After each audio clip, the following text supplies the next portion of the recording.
13-point favorites, over under 47.5 coming into this game.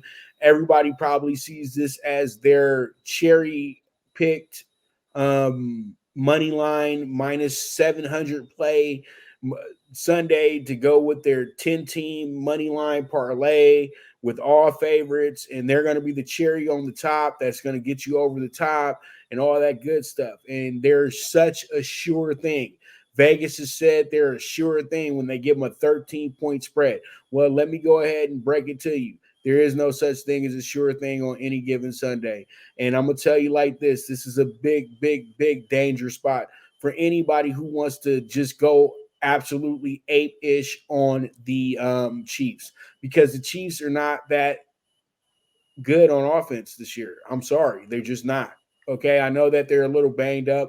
They're a little hurt. You got to get Kelsey into the motion of things. We know the Jaguars have one of the better defenses. That's why they were able to do well.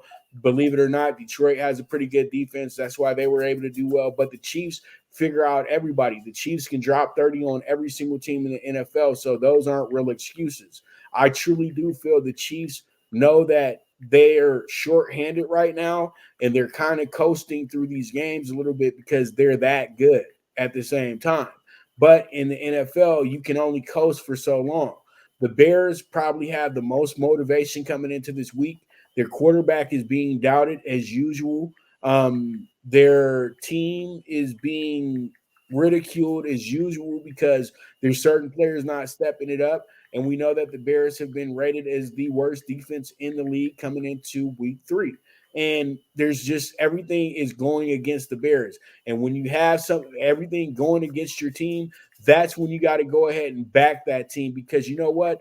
They got the only team that thinks that they can only people that think that the Bears can win on Sunday is the Bears. And sometimes I love when a team has that mentality going into a game. So I don't have to be on this one too long. I know Justin Fields is struggling, and I know that the Bears are defense is struggling. But you know what? At the same time, they're competing, they're trying, and both those games were close at points. So I'm giving the Bears the benefit of the doubt. They went into another hostile situation and won that game outright as a double-digit dog. So I'm not saying they win, but I do say they do cover the plus 13.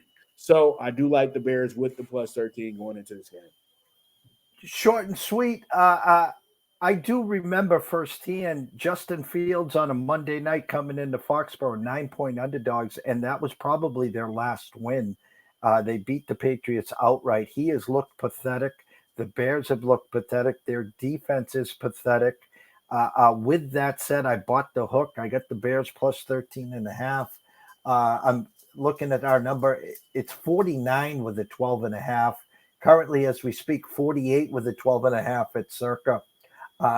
With Chris Jones back, with Kansas City wanting to erase their 0-1 start to the year, I expect Kansas City early and often. I expect the Bears to struggle. With that said, can Justin get us to 17? That's the number. If Justin can get us to 17, we should cover this game. So Bears plus 13.5 for me, Pops.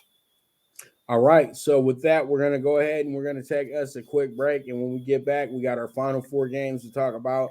We got that Cowboys Cardinals, and then we got all of